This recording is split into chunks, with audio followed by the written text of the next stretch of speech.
ॐ भूर्भुवस्वः तत्सवितुर्वरेण्यं भर्गो देवस्य धीमहि धियो यो नः प्रचोदयात्।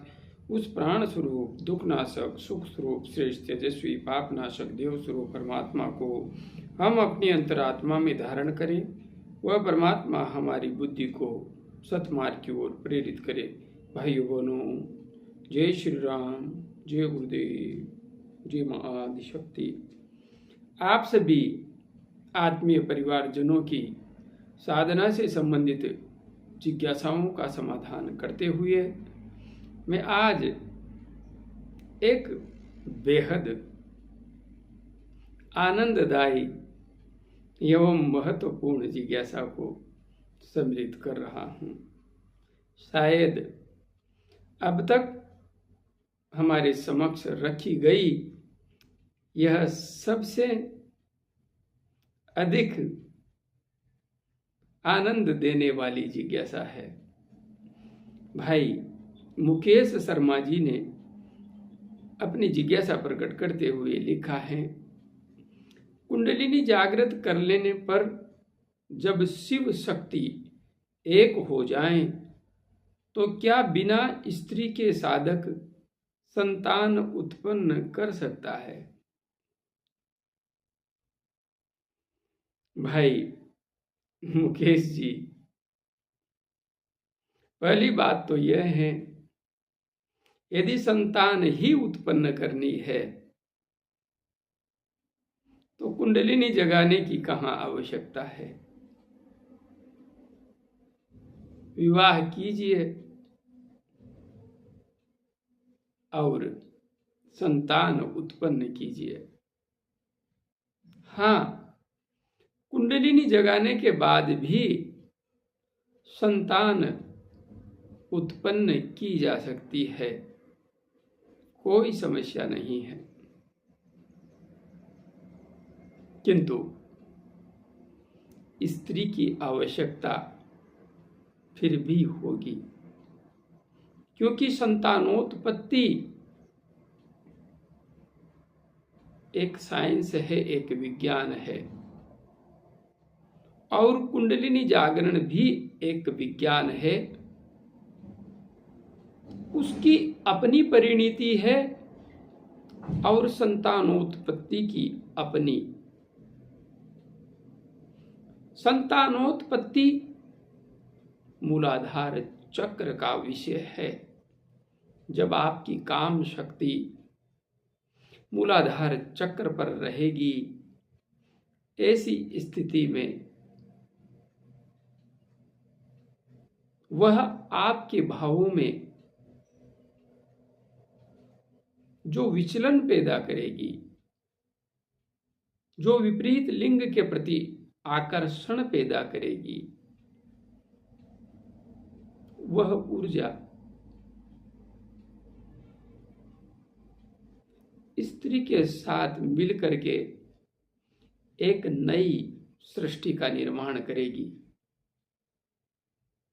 किंतु जब आप अपनी इसी ऊर्जा को रूपांतरित कर देते हैं, अर्थात शक्ति को जागृत कर लेते हैं, प्राण को जागृत करने के बाद में आप काम को भी जागृत अवस्था में बना करके वाष्प रूप में परिवर्तित करके उधर्व रेता हो जाते हैं। ऐसी स्थिति में हमारे अंतस्थ में विद्यमान यह काम ऊर्जा, जो कि मूलाधार चक्र का विषय है, यहां से उठ करके ऊपर सहस्रार चक्र में चली जाती है, जो कि शिव का क्षेत्र है। नीचे के चक्र हमें सृष्टि से जोड़ते हैं, प्रकृति से जोड़ते हैं, प्रकृति से जुड़े हुए कार्यों के प्रति हमारे मन मस्तिष्क में आकर्षण पैदा करते हैं। जब तक हमारी प्राण शक्ति इन नीचे के चक्रों के साथ जुड़ी रहती है, तब तक हमारा आकर्षण भौतिक वस्तुओं के प्रति, भौतिक जगत के प्रति ही अत्यधिक होता है। किंतु जैसे ही हमारी प्राण शक्ति रूपांतरित होती है और उसके साथ ही अंतिम पड़ाव पर जब काम शक्ति भी रूपांतरित होती है, तो शक्ति वास्तविक अर्थ में शिव के साथ संयुक्त होती है। किंतु बिना स्त्री के यहाँ पर संतान उत्पन्न नहीं होती। आप कोई बच्चा चाहते हैं, वह नहीं होगा। आपने समझ लिया स्त्री एवं पुरुष मेरे शरीर में ही मिल गए तो मैं बिना स्त्री के अब बच्चा पैदा कर लूं, ऐसा संभव नहीं है। हाँ, परिणाम होगा। परिणाम निश्चित रूप से अद्भुत होता है। शिव पहले शक्तिहीन था, शक्ति नीचे से उठकर शिव से मिल गई है, अब शिव शक्तिशाली हो जाएगा। और शिव का अर्थ है कल्याणकारी। आप पहले जो थे वे नहीं रहेंगे। आपकी विचारणा, आपकी धारणा, आपकी संसार को देखने की दृष्टि बदल जाएगी। आप पहले जो सोचते थे उससे अलग तरीके से सोचेंगे, अलग तरीके से जिएंगे, अलग तरीके से करेंगे। आप पहले अपने परिवार को ही अपना समझते थे, अब आपको यह संपूर्ण विश्व, यह संपूर्ण वसुधा अपना परिवार दिखाई देने लगेगी। आप इसके लिए काम करना चाहोगे। आपको दिखाई देगा कि धर्म के नाम पर क्या क्या अधर्म हो रहा है। जितने भी उच्च कोटि के संत महात्मा हुए हैं, जिन्हें आज पूजा जाता है, यहाँ तक कि अवतार कहा जाता है, उन सभी उच्च स्तरीय चेतनाओं ने संसार को मार्ग दिखाते हुए ऊंच नीच, भेदभाव, जात पात, इन सब का विरोध किया है। लेकिन फिर भी उन सब को मानने वाले मानते हैं, बहुत अधिक मानते हैं, उनकी पूजा बहुत अधिक करते हैं, मंदिरों में उन्हें बिठा रखा है। लेकिन जो वे कह कर गए उसके लिए हृदय में कोई स्थान नहीं है।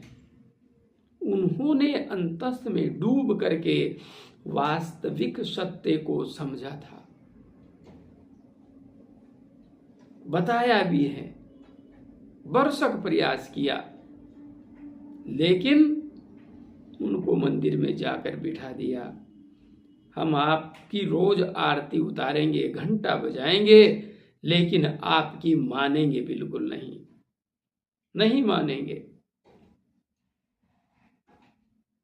इसलिए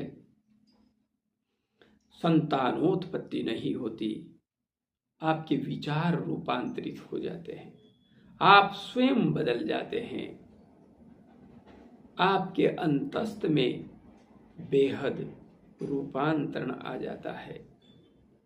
और हाँ, आपकी कल्याणकारी बुद्धि में उठते हुए संकल्प आदि शक्ति पकड़ने लगती है, क्योंकि शिव से मिल गई है। अब आप अपने आप के विषय में नहीं सोचेंगे, आप सिर्फ अपने परिवार के विषय में नहीं सोचेंगे, चाह कर भी नहीं सोच पाएंगे। आपको विचार संपूर्ण सृष्टि के कल्याण के आएंगे और उन कल्याणकारी विचारों को माँ आदि शक्ति ग्रहण करेगी, पकड़ेगी। आपका मस्तिष्क अब उन तरंगों को प्रवाहित करने योग्य हो जाता है जहां से वे तरंगे वास्तविक स्तर पर कुछ करने की स्थिति में आ जाती है।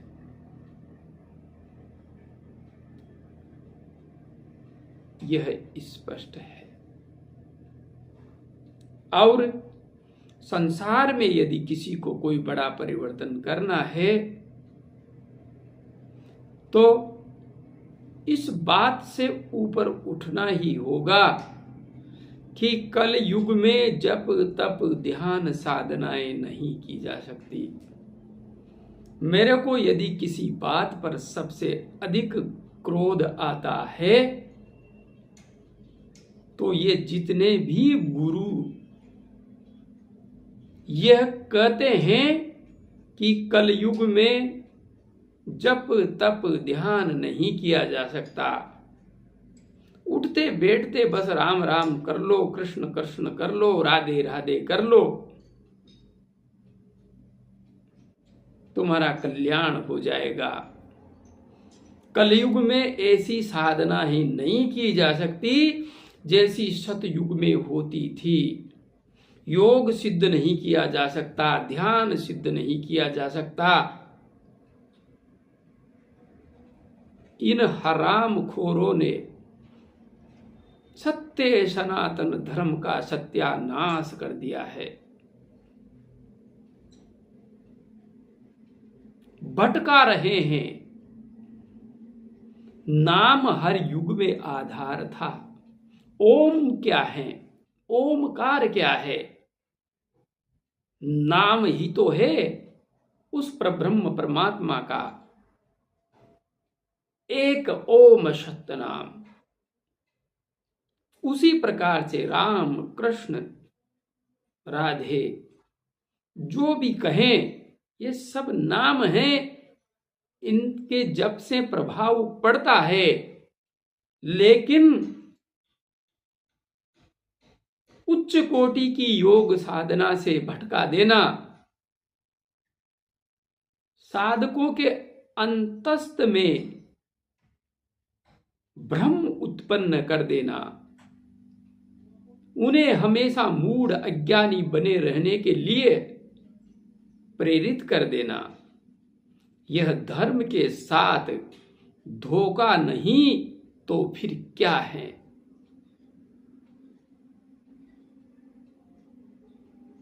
नाम की महिमा गाओ, खूब गाओ, गानी चाहिए।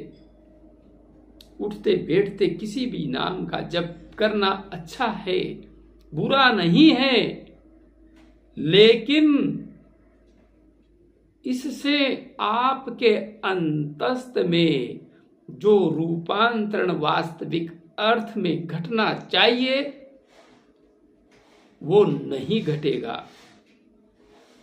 आप धर्म की शक्ति एवं सामर्थ्य को नहीं समझ पाओगे।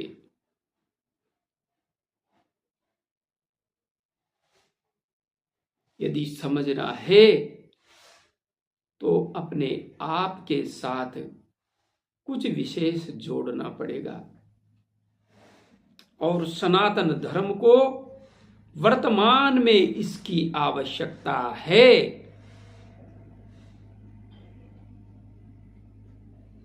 वर्तमान में इसकी आवश्यकता है। संकल्प सिद्धि की स्थिति में साधकों का पहुंचना आवश्यक है, क्योंकि एक बहुत बड़ा विज्ञान है जिससे सनातनियों को इन पाखंडियों ने जानबूझ के वंचित कर दिया है। भटका भटका करके, अटका अटका करके। इतना मुश्किल नहीं है कि यहां तक पहुंचा ही नहीं जा सकता। मैं गारंटी के साथ कह रहा हूं। पहुंच सकते हो, क्योंकि मेरे धर्म को जरूरत है ऐसे साधकों की। इसलिए आप कुंडलिनी जगा करके बहुत कुछ कर सकते हो, और वो होता हुआ आप अपनी आंखों से देख सकते हो। मैं अपने संकल्प को पूरा होता हुआ देख कर जाऊंगा। दुनिया की कोई ताकत उसे होने से रोक नहीं पाएगी।